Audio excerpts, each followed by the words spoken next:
Good morning, good afternoon, good evening. Mnangagwa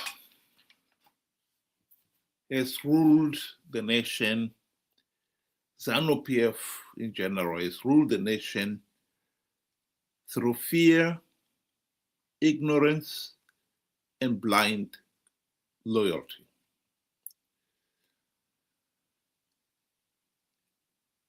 When you rely on those things, you have to sustain them. Going to rule by fear, you have to constantly remind people of your brutality. Mnangagwa has just been doing just that. This video clip has been circulating on social media.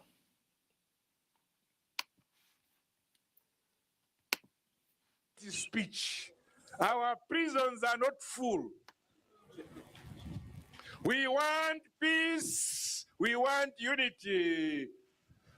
Those who do not disagree with that, but do so quietly and peacefully. Then, tichafamba chose murugare nokuirana. Asukata mhesha mkono tinokuveza. We are ready for any chaos, to deal with any chaos. Whoever who preach hate speech shall be responsible for their hate speech. Our prisons are not full. We want peace. We want unity. Those who do not disagree with that, but do so quietly and peacefully. Then, tichafamba tose murugare nokuirana.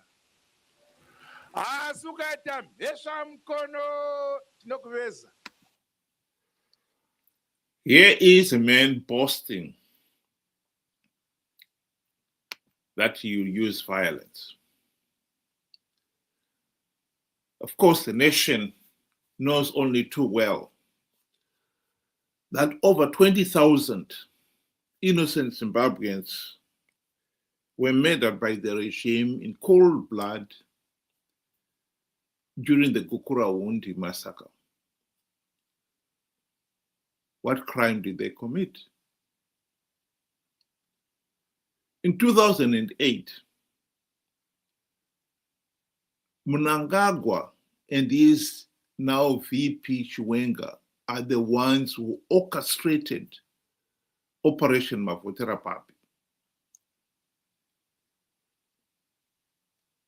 where millions of Zimbabweans were internally displaced. Hundreds of thousands were either beaten, raped, and or had their property destroyed. And over 500 were murdered in just 3 months. The only crime they had committed, of course, was that in the March fort, they had dared to reject ZANU-PF. That was their only crime.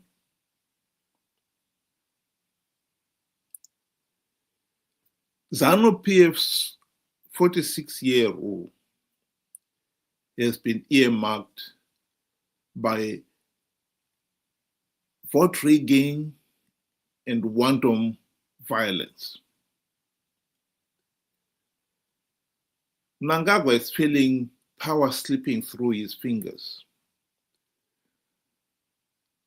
And the recent amendment, constitutional amendment number 3, is just a knee-jerk reaction by the regime. It is desperate to hang on to power and is using violence to do so. This is what we are witnessing here. All this talk about people who are disturbing the peace, it's all lies. The thing is, what Mnangagwa is forgetting is that in this world, doesn't matter who you are. You can lie, cheat, but sooner or later, the truth will come out. That is the reality that we all face, particularly when you're dealing with human beings. Because human beings are a creature of reason. As much as you can fool some people,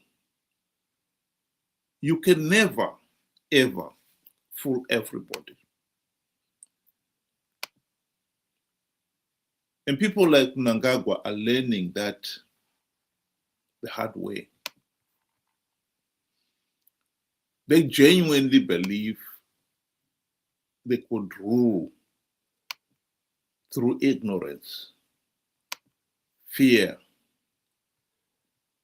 and blind loyalty. But people are beginning to realize that they are being cheated, that they are being lied to.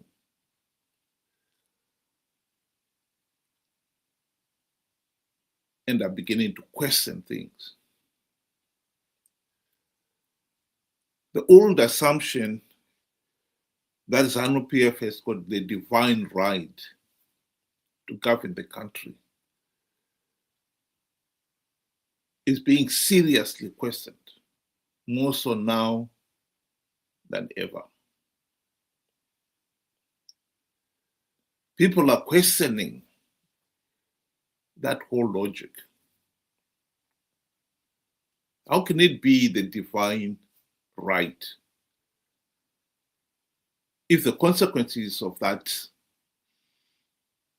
is that a select few are living in unparalleled and an unending luxury at the expense of the overwhelming majority who are living in abject poverty? Millions of Zimbabweans in Zimbabwe today are living in abject poverty.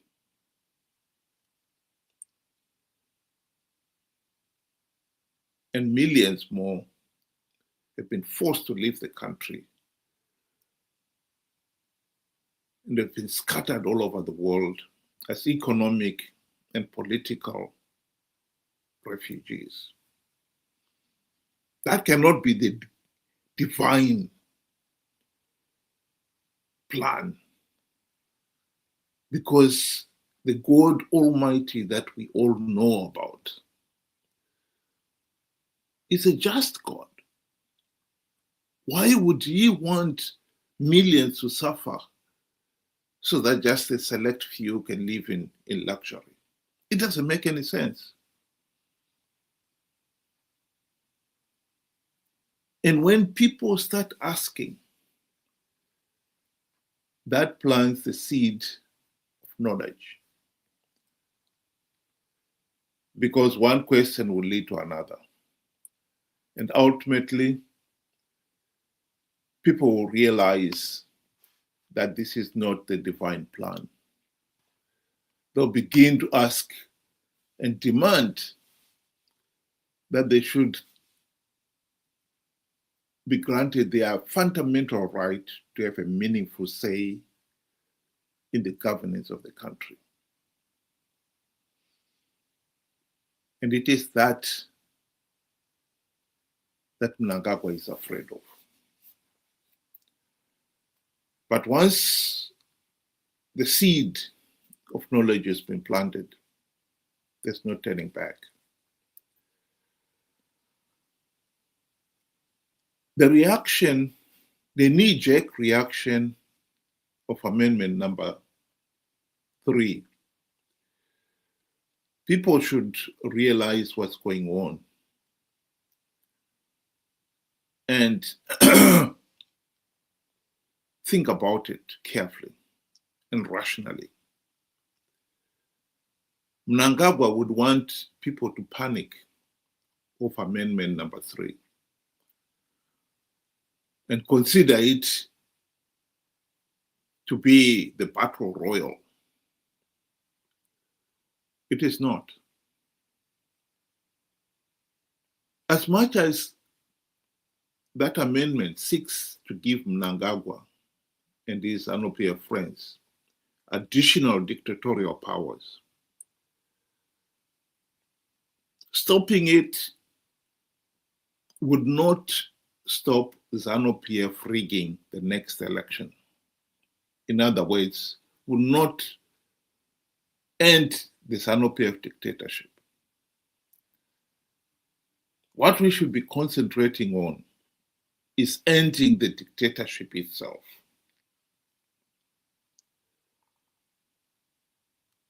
And not be obsessed about which dictator rules.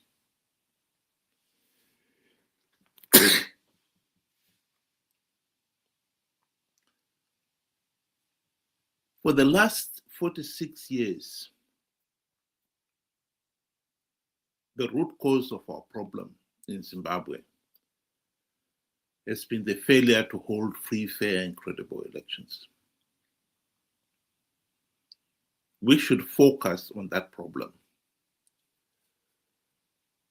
We must make sure that we put an end to this case of rigged elections and bad governance. And for that, we must focus on either getting the reforms implemented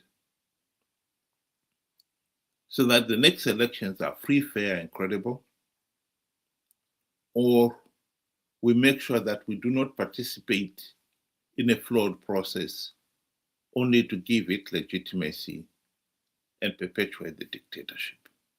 That is the real challenge. That is where the real fight is.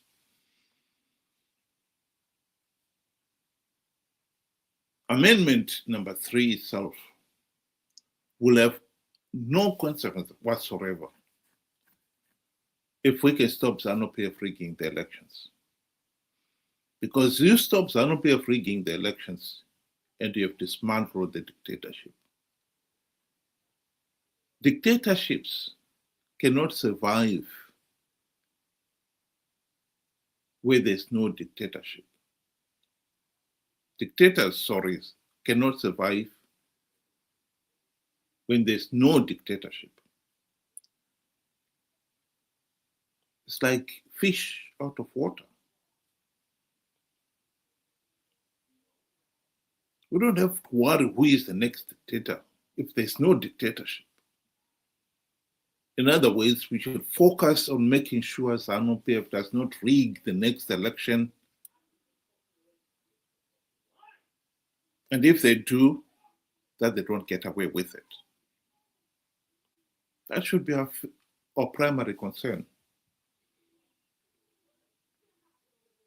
The regime is desperate to draw attention away from it, and hence